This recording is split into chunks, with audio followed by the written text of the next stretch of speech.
komunitas olahraga lah, biar bisa dapat kulit yang lebih sesuai sama karakternya.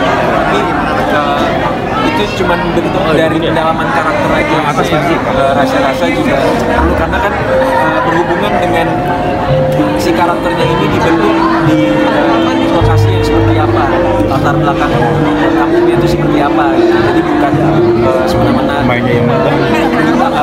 menggelapkan identitas atau apapun itu, tapi lebih menyesuaikan sama lingkungan kehidupan dia, setting yang juga disiapkan. Ada jangan nggak perlu.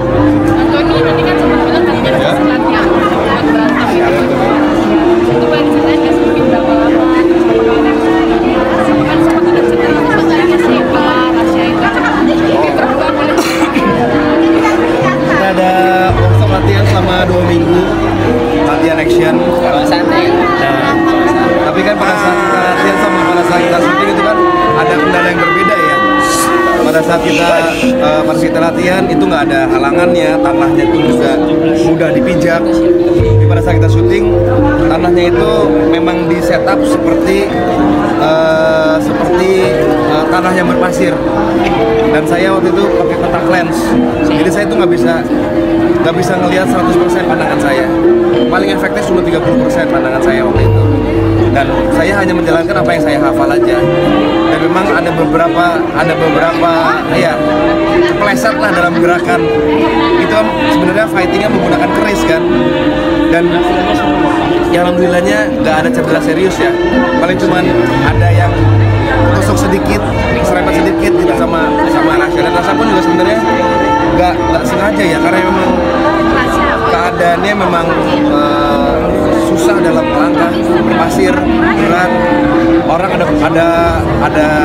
banyak orang yang lagi kesurupan sekeliling kita gitu. Jadi memang kita harus menyesuaikan keadaan.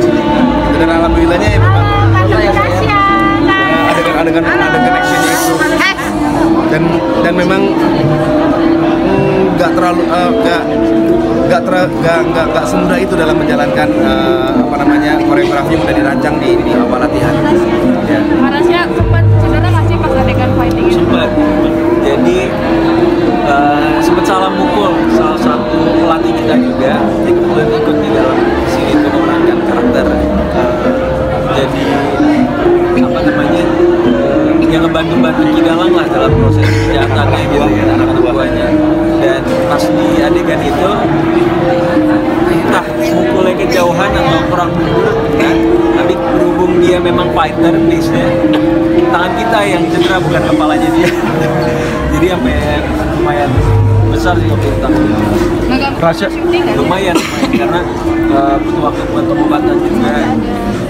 Rasya kalau tidak salah terakhir main film tayang tahun 2022, apakah yang jadi comeback kamu ke dunia? Ya. Selama itu ya? Iya. Ini jadi comeback kamu kah untuk ke dunia film lagi? Kalau ke film ya kemarin sih lebih banyak series aja. Bakal aktif di film lagi berarti abis ini Belum tahu. Rasya bangun chemistry-nya dengan Michelle gimana sih? Ini kan proyek pertama kalian ya? Iya. Ya alhamdulillah sih, baik dari Michelle maupun cast lainnya, Mas Doni, Kak Kinar, Mas Om Totos dan lain sebagainya, benar-benar profesional banget. Jadi bukan sesuatu yang susah, dan untuk kita tukar pikiran tuh lancar banget. Jadi buat aku bertanya maupun dapat tanyaan balik juga enak gitu kita tektokan, sehingga ngebangun chemistry-nya tuh jauh lebih mudah. Hal tersulit ketika memerankan karakter kamu ini apa? Logat Jawanya, walaupun ada keturunan Jawa dari mama, tapi lebih kental Sundanya kalau dari mama. Jadi buat melatih logat Jawanya tuh salah satu PR terbesar Rasya kemarin. Jadi ya alhamdulillah sih udah coba semaksimal mungkin. Ya mohon maaf kalau bisa ada salah. Belajar budaya Jawa juga. Belajar, dan maksudnya dari film ini mungkin bisa dilihat beberapa kebudayaan Jawa yang sebetulnya pada esensinya tuh mengajarkan hal-hal yang baik gitu, atau terbentuk untuk menyebarkan kebaikan, tapi mungkin disalahgunakan sama yang di sebelah ini gitu. Mas Estu, mungkin sedikit Mas Estu, sebelum gala premier dan juga Kamis tayang, sudah ketemu Nikita lagi belum sih atau seperti apa? Belum, terakhir ketemu karena di Polda ya. Kalau sekarang mungkin agak susah sama katanya Bang Fahmi ya Bang ya. Kemungkinan secepatnya kita ketemu tetap untuk film ini gitu. Dibantu Bang Fahmi tentunya kita akan ketemu dengan Nikita. Pengalamannya mengarahkan Nikita selama proses syuting seperti apa sih Bang? Boleh agak majuan Mas dikit? Iya Bang Fahmi, agak majuan dikit Bang Fahmi. Bersamaan, jadi memang nggak seperti yang di luar ya gitu. Dari proses 2 tahun ya, ini film ini proses 2 tahun dari kita reading, workshop dibantu sama Mas Totos. Mas Totos itu juga coaching ya, sampai kita syuting ke Wonosari, sampai kita dubbing, sampai kita ada banyak sekali dubbing, terus banyak kok gitu. Nah, Nikita itu selalu on time ya, on time, dan dia profesional, passionnya besar, bahkan sampai baju apa segala macam, sampai dialog sama seperti teman-teman yang lain gitu. Intinya adalah mereka profesional dan memiliki karakternya masing-masing. Itu yang terpenting, itu karena ada pelatihan juga dari Mas Totos. Jadi kenapa film ini 2 tahun? Karena kita semua di sini itu passionnya tinggi untuk membangun cerita dan membangun karakter di film ini. Terima kasih buat teman-teman semua. Amin. Untuk karakter Nikita Mirzani sendiri, apakah ada Mas menyediakan workshop untuk nari atau segala macam? Ya, kalau buat Nikita, kita ada Mbak Cawati, itu juga buat Rizal sama Kak Kinar, juga sama Nikita, itu tuh latih nari Jawa, tarinya tari gambyong sebenarnya, dinamakan tari ledek. Berapa lama Mas untuk workshop narinya sendiri? Itu sekitar 1 bulan yang di Jakarta, kemudian itu di Jogja Mbak Cawati sendiri itu juga terus melatih, sekalian ikut jadi main sinden. Terus ada waktu ketika Mbak Cawati sibuk, Nikita itu sempat ke Soimah itu untuk melanyahkan ya, apa ya namanya melanyahkan tuh apa ya, menyempurnakan gerakannya, karena sampai saya riset ke penari aslinya itu, dia tiba-tiba nyusul ada di sebelah saya. Itu bukti bahwa Nikita itu benar-benar passion di sini.